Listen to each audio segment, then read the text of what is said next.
Should you run your learning department like a business? Is leadership learning for everyone in the organization or just the 10%? How is AI shaking up the LearnTech space? And does that creaky old institution, the LMS, have a future? Johann Laville of Merck has answers to all these questions. And some of those answers will surprise you. The Learning Leaders Podcast, brought to you by NIIT in association with The Learning Hack, features conversations with chief learning officers and heads of learning from global companies. We'll be hearing about the learning journeys of these leaders, the changes they are bringing in their organizations, and how they are preparing their workforces for the future of learning.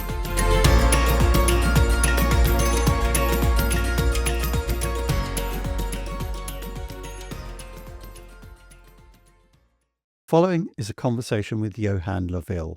Johann is Chief Learning Officer at Merck, one of the world's leading pharmaceutical companies. He has previously held strategic learning roles with Motorola and Comcast.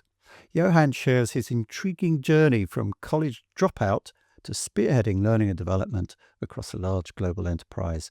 We dive into the challenges of scaling learning solutions, the integration of technology and L&D, and the strategic alignment with business goals. Johann's insights not only shed light on Merck's approach, but also on broader trends shaping the future of corporate learning and leadership. Let's get started.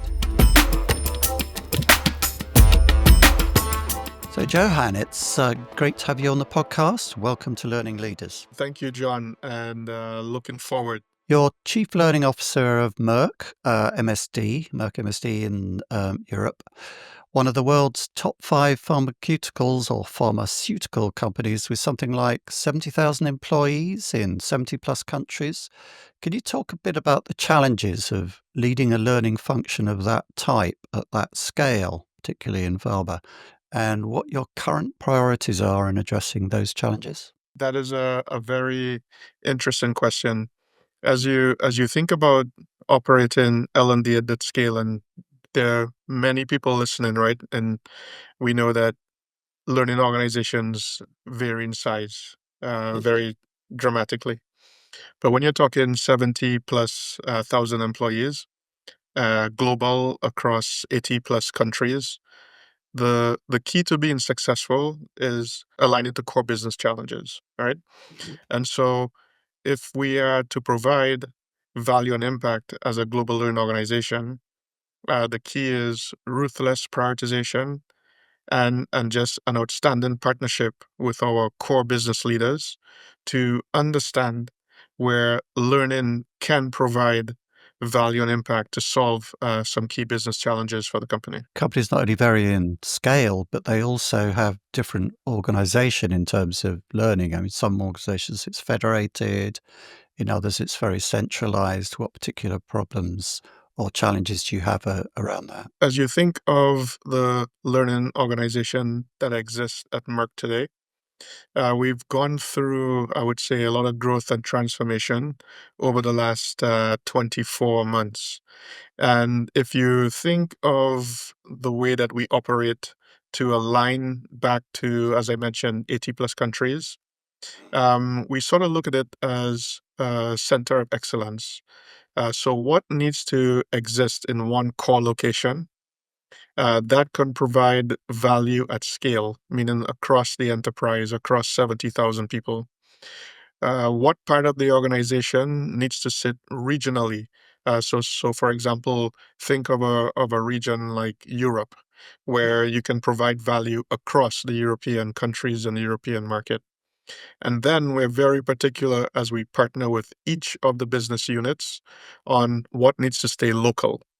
But local from the perspective of what should be operated and managed through an L&D function versus set aside, but use the best practices and standards and policies that we put in place to drive consistency. So to sum that up, we drive a little bit of a global, region, local strategy. So it's you can't say federated and you can't say centralized. By the way, I think these models are drastically changing also especially as we start thinking about technology, how new learning organizations need to interact to provide value. The I think it's definitely impacting those two models. So let's take a step back before we carry on in that flow. Can we talk a bit about your personal learning journey? I'm interested in the fact that you slightly bounced off learning and that you were a college dropout. Nothing wrong with that. Many illustrious people come from being college dropouts to becoming top business leaders in the world. From that, from dropping out, you went into banking instead, but then did an electrical engineering degree, master's in business, and you're now a part-time adjunct professor even. So what turned you off about learning, and then what turned you back on again?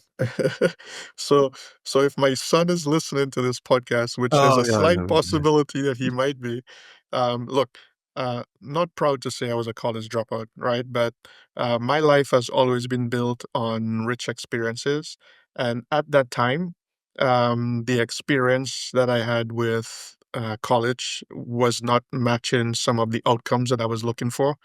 Yeah. So I made that very personal choice very early in my career to walk away.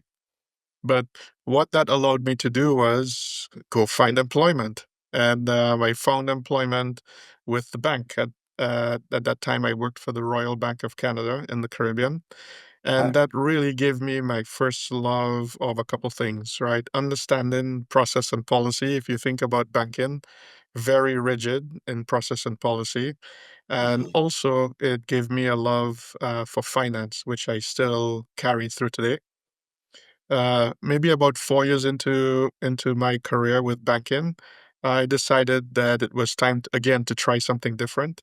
And I have a natural love for electronics and tinkering, so I decided, why not go study electrical engineering? It was literally one of those choices. I'm not even sure how I made that one, but welcome to the story of my life. I decided to go off. I studied electrical engineering, and since then, I've had the opportunity to work in telecom, also cable and media, and now in pharma. My love for learning and development actually started when I joined the telecom, I would say the telecom industry, when I was going through onboarding. And again, just a life of experiences, my onboarding was terrible. oh, Picture this. A stack of about, I want to say, 6 or 7 VHS tapes. I know we're dating ourselves a little bit. oh, yeah. I was put into a room that was maybe an 8 by 8 room with a small 13-inch television and a VCR. And I was told, watch these tapes and think about it, right? That was my first onboarding experience into a large global company. Well, one of the things is once I was able to build my experience and understand the technology and understand how we could impact the global company, I actually started volunteering for live onboarding, where anyone who joined the company in the, I would say, within sales or inside sales or even engineering, I had the opportunity to meet with them first and sort of help onboard on technology and also onboard on the different roles and how we could play a part across the company. That was like my first foray into L&D. It was very voluntary. Yeah. And I just over and over just fell in love with it. And one day I got very lucky. The company I was working for at the time had lost its culture and lost its history with the learn and development function. And there was a new group that was being put together to start up a whole new focus on a global learning strategy. And I was asked to join.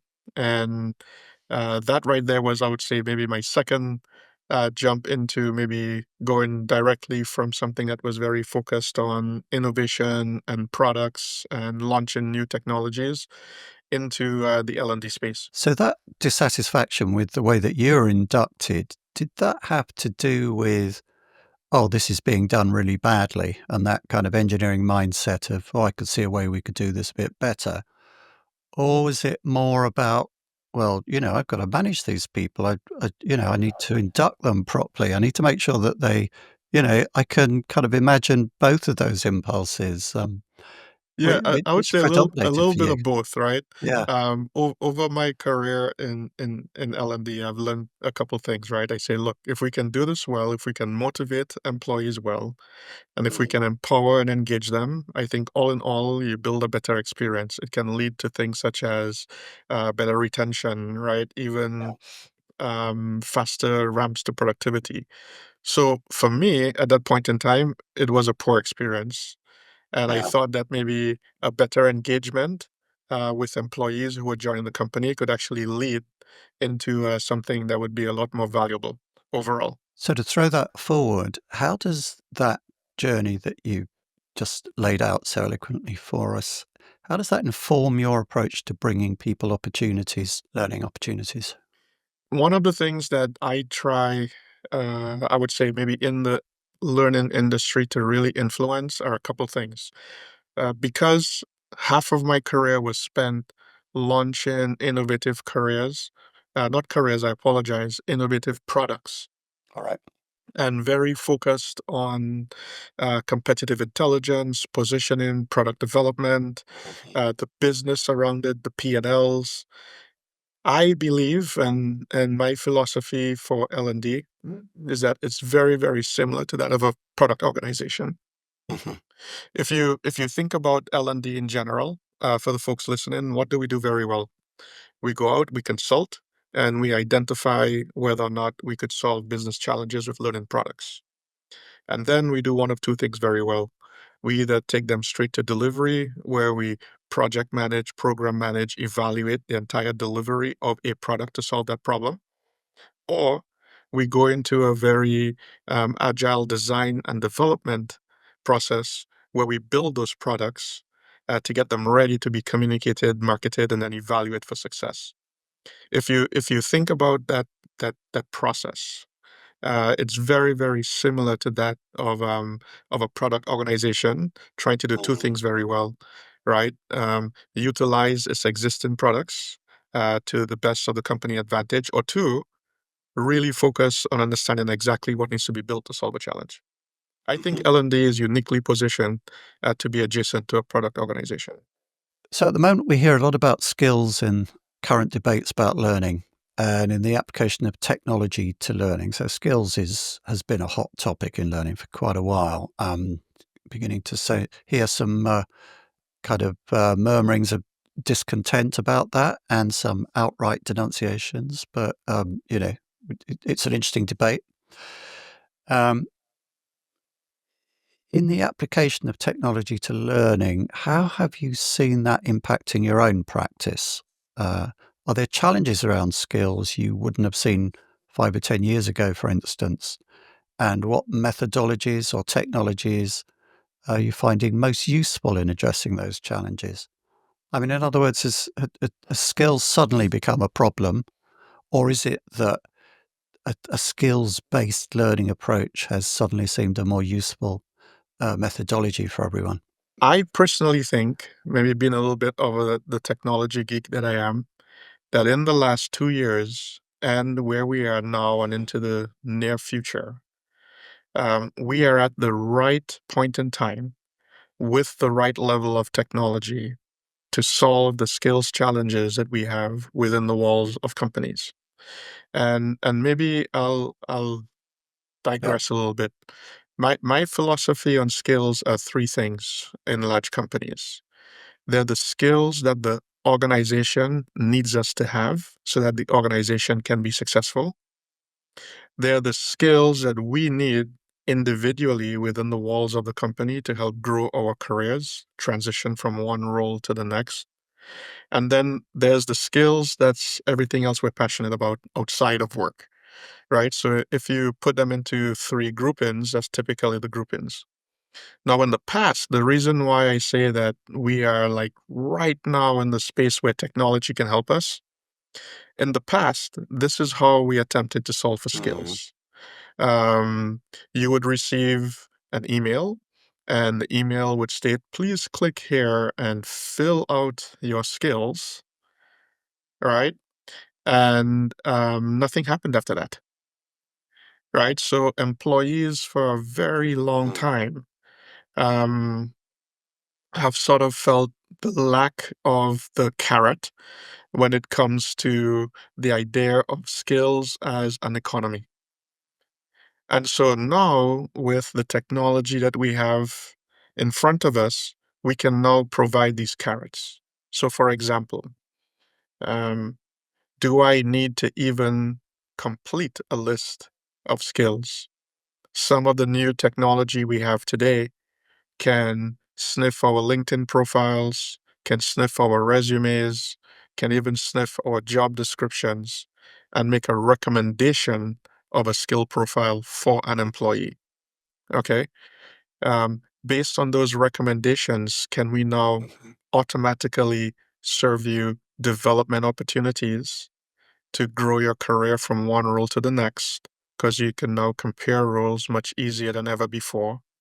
Or two, serve you automatically these things you need to help you develop opportunities to gigs, opportunities to meet subject matter experts, learning and development opportunities that help you skill or reskill yourself in the areas where you think your proficiency um, may need a little bit of a dusting off. And so it's just we're right at that point right now. I know every company is trying to figure it out. It's a little bit of a race to figure it out. I don't think anyone has yet. And so it'll be interesting to see maybe within a year how some companies have have addressed right the need to make this a bit more automated around our employees. And again, back to experiences, right? Just build a much better experience. Hmm. And the driver for that, from the point of view of what is useful for the organization as opposed to simply for the learner, is we're in a very fast changing skills environment. We may need to kind of repurpose people, especially with the impact of things like AI. And we have needs coming up which aren't covered by our kind of usual competencies and so on. And so we need to look at skills in that third bucket that you were talking about. People who have skills they haven't necessarily related to their own careers, or we think there's some untapped potential in our people that we're trying to find with the help of technology. Is that where you are with that? Yeah, if you think about it, a lot of us are trying to figure out, let's call it the skills economy, the talent marketplace. Yep. But you have to think about it from two lenses: the lens of the employee and the lens of people leaders. Yeah. And so, for example, as an employee, if we think of skills and the experience, I would like to come into an environment where that environment knows my skills, right, very well. And based on knowing my skills, can make some awesome recommendations on what I can do next. For Mm. example, change careers, reskill for a particular opportunity. As people leaders, we need the data, right, from those rich talent marketplaces, from these that skills economy. So as people leaders, we can understand, do we have the skills we need in the right places so that we can be successful as people leaders and be successful as a company. And then we can make the right recommendations on where you need to adjust that talent to be successful. And so it's a complicated subject, but again, if there's any a point in time where technology can help us really advance, making it easier to solve, it's definitely now. And as regards the current technology stack, what methodologies or technologies are you finding useful at the moment? Are the right ones there in place, or are you having to kind of cast about for them, or is there stuff you've already got that's useful? Yeah, well, without going too deep into the actual names of the companies themselves, right? Yeah. But there are a couple Not basic. asking you to name and No, shame. I know, but there are a couple of basic things you need, right? You need an LMS. I don't think the Yeah. LMS is completely going away. Oh, interesting. So, for example, especially when you start thinking about quality and safety and enterprise mandatory training, Yep. That LMS still sustain. You need some form of a talent hub, right? So for example, a career marketplace, a place where you can go in, right, and complete the demographics of an employee. Uh, you will need a piece of technology that allows you to easily do what I mentioned earlier. Scan LinkedIn, scan resumes, scan the employee profiles that are in your career hub or your career marketplace, so Mhm. you can build those profiles and standardize the skills across many employees. And then you're going to need a place to make really great recommendations from. And of course, the last piece is understanding that competency. How do you measure competency across across a large group of employees or an individual, to determine whether or not all those investments that you've just made in those different building blocks, right, are actually paying off for you as a company. So if I may, and I know this is a difficult one because we're not calling out actual technologies, but maybe the best way to sum it up, John, is that there is no one platform that solves the problem, right? So today in the either HR or learning space, there is no one company you can go to and say, I would like to solve skills, and I would like to go into a contract with you to solve that for me. It's going to take multiple integrations, right, Mhm. across some key building blocks in order to solve that challenge. I'd like to talk a bit more about technology, but first, this is a podcast for learning leaders, and I want to talk a bit about leadership. That's okay with you. I've heard you say that leadership is for everyone, but also that only around 10% of people are going to be leaders. So, how do those two things square? Is leadership within the organizational context about talent spotting, as some believe? Or if not, and if it truly is for everyone, how do you deal with those people who are really not up to it? Or on the other hand, those people who are great at what they do, looked up to by their work colleagues, but who feel they either can't or don't want to take on leadership roles. I know people like that in my own friendship group who've got to a place in their profession where they're extremely respected. Everyone knows they're good at what they do, and they get offered leadership positions, and they think, "Well, I'm good at what I do. I want to carry on enjoying doing what I do. I don't necessarily want to go into that world of management and spreadsheets and 100 meetings and so on." Yeah, so maybe just qualifying the 10% a little bit. I think Yeah. in the context, what I was trying to allude to was that on average, if you look at large global companies, about 10% of that population falls into that category of leadership, right? So not from the perspective of if a hundred individuals would like to become a leader, only 10% of them become leaders. It was more of just given an estimate of population for large companies, sort of Yeah. as a reference. My philosophy is definitely on leadership for all, but will qualify a few things. You have to look at it from the perspective of a new hire. A new hire joins into the company, right? That new hire, their performance is evaluated over a period of time. There needs to be a way to identify very early on, will that new hire have the capability of being a leader at the company that this new hire is at? So that's one, right? Some way of evaluating the potential of leadership. Okay. Once that potential has been identified, then we have to figure out how do we invest in that individual to have the experience of becoming a first-time people leader, right? Mhm. And then from there, you have continuous opportunities and evaluation to become an even better leader across time.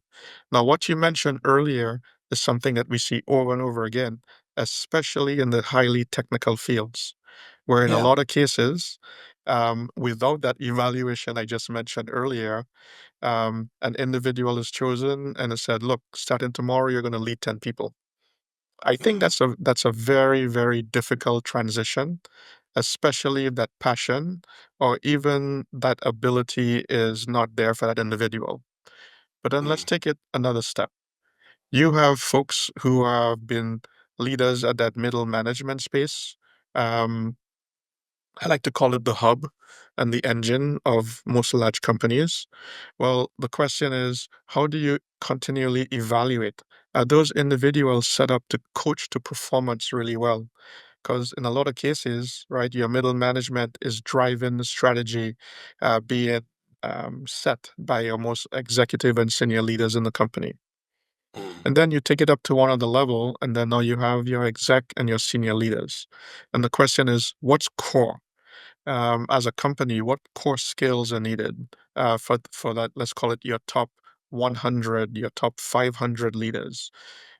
What are opportunities where do you see those individuals need to develop and practice and hone their skill so that they can go from taking your leadership of the company down from the ultimate leader who is your CEO, right, and your board of directors, down through the entire company and really focus on coaching to performance and building that machine to perform. Does that help a little bit? I think so, yeah. I think in a way, we're talking about two things, or I was talking about two things in my question, which is, there are that 10% perhaps are people who are destined for roles maybe in the C-suite within their career and are on that kind of trajectory. But within middle management, you obviously need leadership skills, as you're saying, coaching to performance, a bit of leadership, even for a kind of supervisor of a call center, for instance. All that it is necessary, but they're not necessarily all going to end up doing kind of leadership in the abstract, as it were, if we can talk Yeah, about that. but I think Yeah. I think the key is, John, is early identification, right, of the skill and the trait, and Yeah. opportunity to practice in a safe space, Yeah. right? And then once you become a bit more, I would say, proficient, we have to find ways to continue develop, right? So that way you could lead an entire group of individuals, again, coach them to performance, drive that productivity, drive the focus on the prioritization that we need to be successful. Yeah. And maybe there's something about what used to be called followership, or occasionally it's called followership here, that the more you know about leadership, the less you're going to kind of just gripe about the people above you once you understand the judgments they're trying to make and how difficult it is to do that. So, coming back to technology, the technology background in business is really fast moving. I mean, especially in the last couple of years with generative AI. But technology and learning in general moves a bit slower. It's been quite stable, in fact, for some while. I mean, people have been kind of talking about the death of learning management system about as long as I've been in this sector, I think. And you That's just because mentioned no that one you likes think the it's, LMS. yeah. What do you think it's, so, yeah. Well, actually, you say that. I was struck when I was at a kind of forum the other day, which is full of CLOs, heads of OD, and global talent managers and so on. And they were doing one of these kind of instant poll things about, do you like your current technology stack? Do your learners like your current technology stack? And far away, the biggest answer was, we hate it, and so do they. And I was quite astonished by that. I have a theory So, behind that one. Are you ready? yeah, And go on. um, most companies that purchase learning management systems, and we know we can call the names, right? You have Workday, you have Cornerstone, you have My Learning from SAP, and you have multiple others, right? I'm just talking about the big Yeah, ones. Here's the yeah. challenge. They stretch and use them in areas that they were never designed for. Hmm. And by doing that, it leads to poor experiences. And so you have an issue now where the employees are not extremely satisfied because it's a bad experience, right? And as the individuals who made the investment in the technology were not getting the return and gains out of it. But I think Yeah, that's traditional, what sort of happened with LMSs, where we've tried to take them to make them become experience platforms, right? We've tried to take yeah, them to absolutely. become. I mean, some people are trying to use them for skills platforms right now, and I think Mm. that's the big challenge. Why there is a lot of maybe disdain, right, for the word LMS in general. Yeah. Okay. That's a very interesting perspective. So now we have this big disruptive thing, generative AI, which a lot of people say is going to change absolutely everything. And people are saying things like, you're not going to need your LMS. Um, and not just kind of people, on the edges of things, but really quite central sort of L&D and HR commentators are saying AI is the end of all that. We're going to have a completely new tech stack. Um, so lots of people are saying AI is going to change everything. What's your assessment of the current technology stack for learning beyond the interesting Yeah. insights you've given there? Is it fit for purpose in your view? And how do you anticipate it changing over the immediate future? I know that's a difficult one, and people make careers out of trying to do that, those type of predictions. But what's your A particular take prediction. on that? So that's another Yeah, loaded question. So look, maybe just kind of analysis and some sort of informed speculation about what might happen. yeah, this one might come back to haunt me. Okay, Yeah, because I'm gonna predict something. that's the business we're in. Yeah, I don't see the LMS going away anytime soon. And the reason why is because whenever you sit in a heavily regulated industry, oil and gas, banking, pharma, yeah, others, you have to report on compliance. mhm, Okay, you are always going to need some form of a platform, right? Where either through like SCORM or maybe there might be another standard in the future, who knows? Someone is going to have to go in to take something that we are going to have to report on that has to be legally compliant, right, for those agencies, right? And until maybe we find a different way of doing that, I don't think the LMS goes away. I think it's going to take a while for us to figure mhm, out how to do what I just mentioned significantly differently, right? Around the legality of reporting. So technology around L&D. Last year, going to a few conferences where technology was very rampant in terms of demos. There are yeah, more and more L&D small companies popping up right now. And the mhm, reason why is because of artificial intelligence. It's making it easier to enter into the space, right, of learning and development. Opportunities where folks are developing really quick to market coaching apps where you can practice live, right, and yeah, hone your skills live. Um, Easier to recommend L&D solutions based on your skills. Now, I'm not saying all these things are integrated. I'm just walking through a few of them.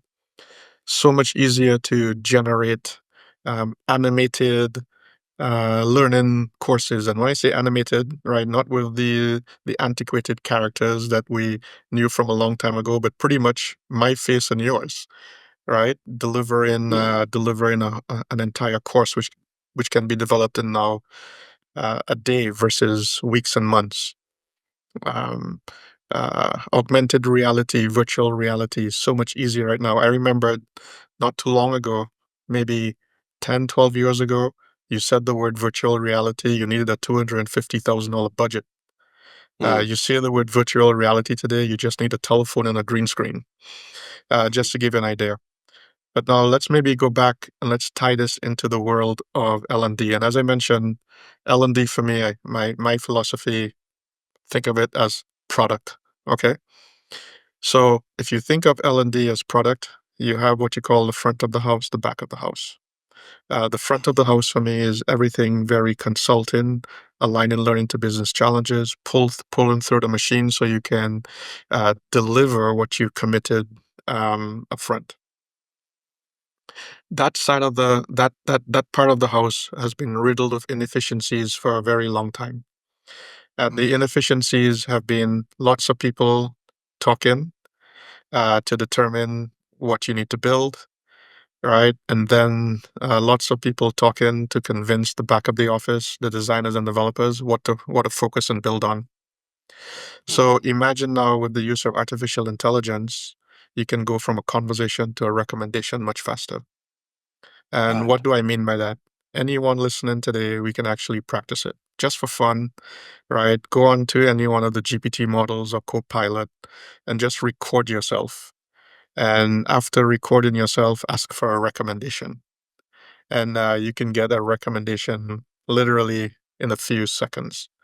Imagine now standardizing those recommendations and taking it directly into a solution which most likely already exists, one of the learning products you've already developed that are sitting um, on your platforms in your portfolio of solutions.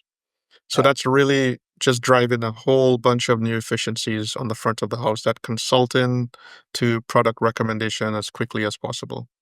Then you have on the back end, for a very long time, this area has also driven a lot of inefficiencies for us.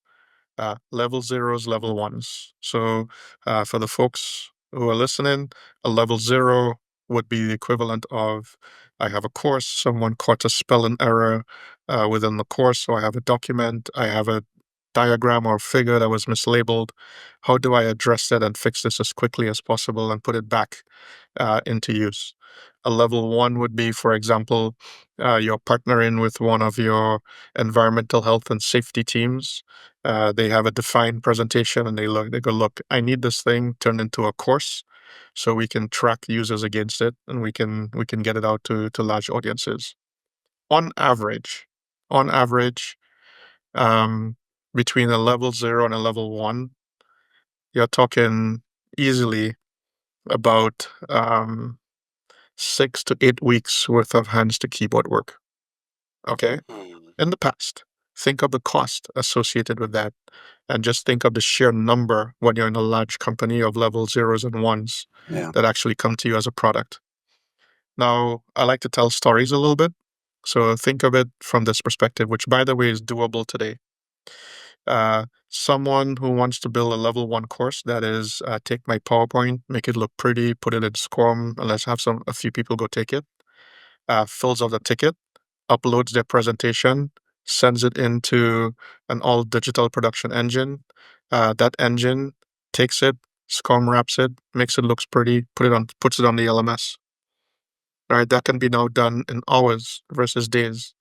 Level zeros, replacement of misspelled words or mislabeled figures, right, can now be done fully automated.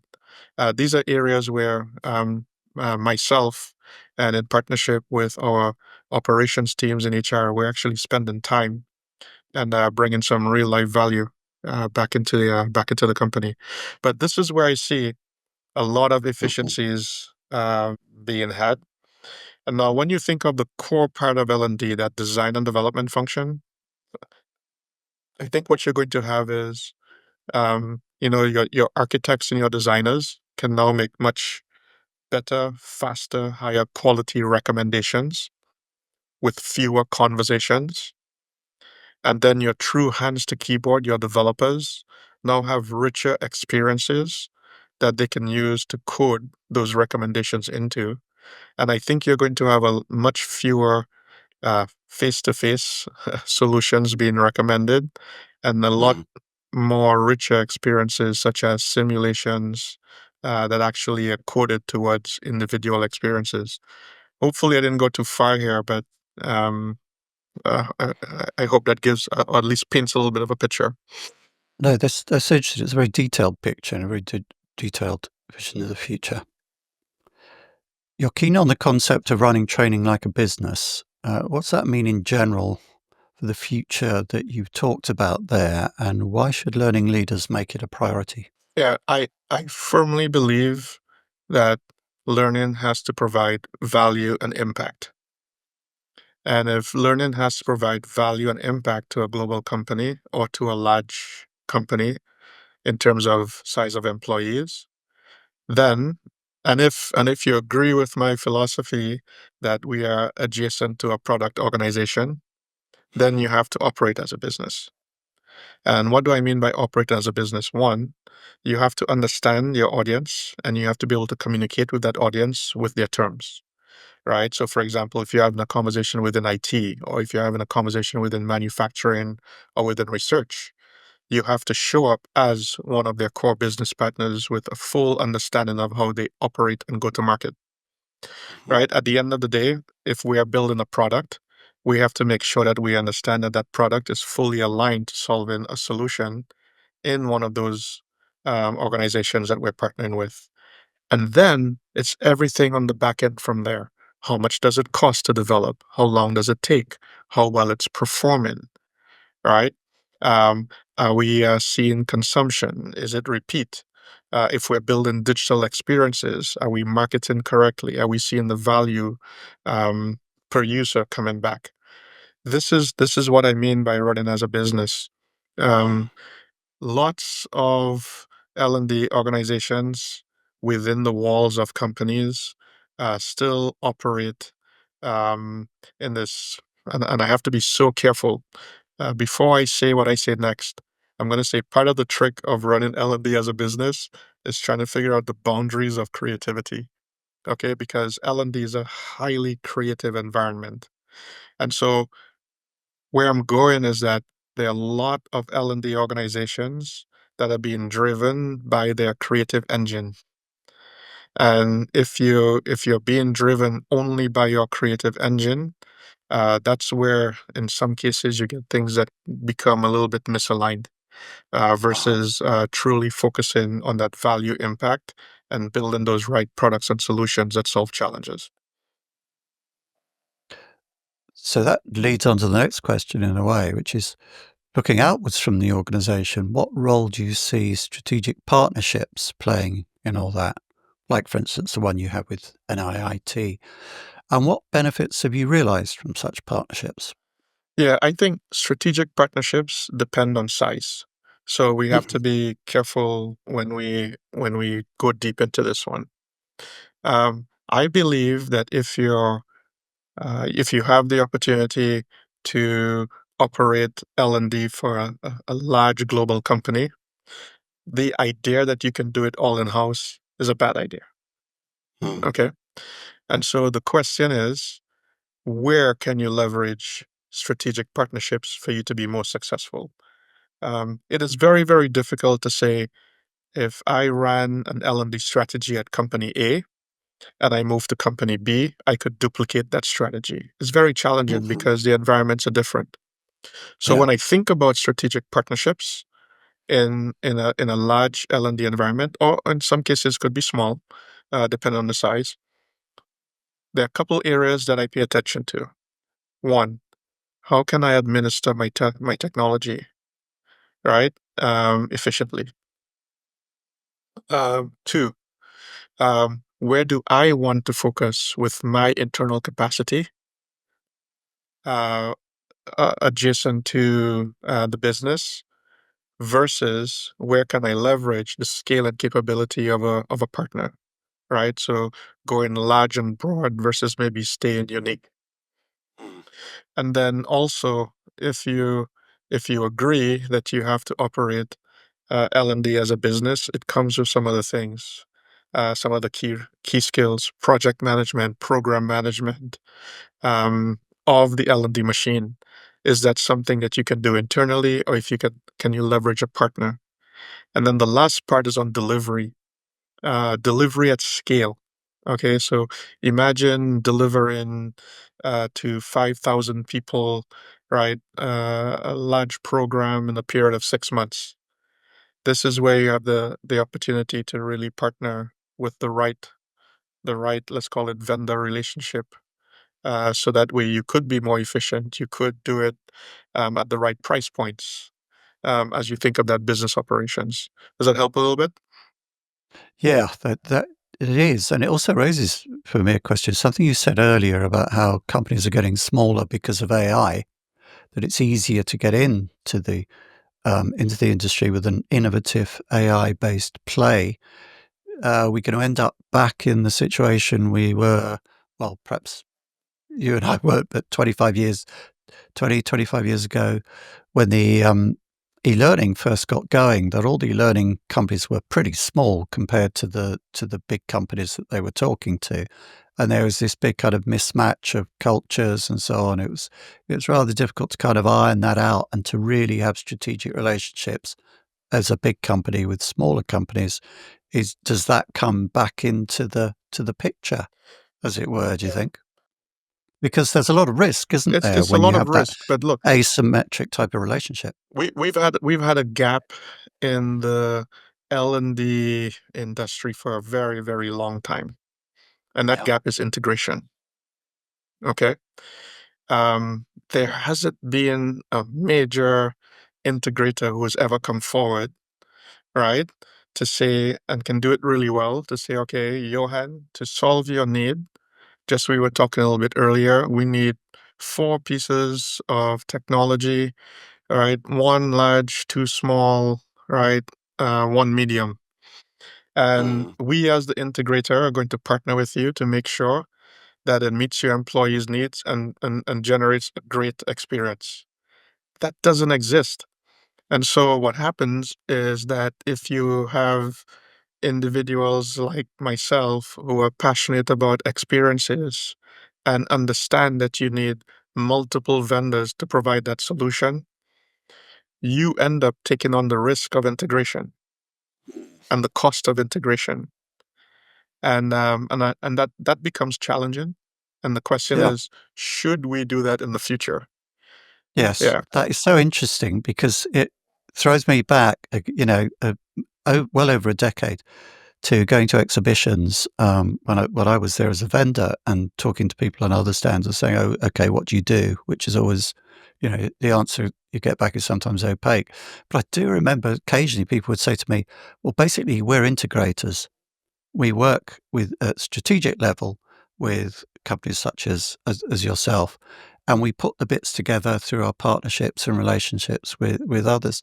So I have heard that pitch before, but you're right, we haven't seen that come up as a kind of. Yeah, it just never matured, right? And so what you find is you find learning leaders like myself, who are passionate about solving big challenges, uh, running into the difficulty of making the tools work. And I want to be careful, but then we have the vendors competing against each other, right? Not allowing that integration to happen either. And Mm. so all in all, the industry does make it a little bit challenging. And my hope is that with what we're seeing with the large language models, with all the new automations being published, it's going to make it easier to connect. So that way we can build those experiences with small and large platforms, right? Mm. Versus some of the choices we've had in the past. And this is perhaps the promise of Yeah. agentic. Okay, yeah, we could carry on for another couple of hours on that, but we have to make this reasonable length. Lastly, who do you look to for inspiration and new ideas in our industry? Who do you follow personally that you'd recommend to others? Oh wow, that's a tough one. Um, if someone had to spend a day in my mind, that would drive them insane. Because there isn't one person that I follow, so I think it would Mm. be unfair for me to do that. What I do is that I am an extremely curious individual. I think is because of my engineering background that was focused on innovation. I mean, literally, I spent a large part of my career working on things that didn't exist and trying to sell things Yeah. that didn't exist. And so, because of that, I'm just naturally curious. I spend a lot of time researching topics across multiple areas. There isn't one that maybe outshines or outweighs the next. But my recommendation to anyone listening is if you would like to solve some of the big challenges we have in L&D today, like we've talked about, right? How do you operate as a business? How do you take advantage of AI and automation? How do you develop amazing people leaders across the company? Um, I would say let that curiosity lead into a lot of maybe two things: research and experimentation at the Mhm. best. Yep. Yep. Well, all good advice. And thank you so much for the insights you shared with us today and just for taking the time. It's been great to talk to you, Johan. Thank you. Yeah. Thank you, John. Awesome. Spend some time together also. Yeah. All right. Cool. Thumbs up. Cheers. Thumbs Both thumbs well up. Okay. Well, thank you also. That's all on the Learning Leaders podcast for this time. Many thanks to our guest. Learning Leaders comes from NIIT in association with The Learning Hack. To make sure you don't miss an episode, please subscribe to the show on your platform of choice or on YouTube. And if you want to help others find us, please make sure you like, rate and give a glowing review. We'll be back in your feed very soon, and so until next time, keep the faith, keep leading, and above all, keep learning.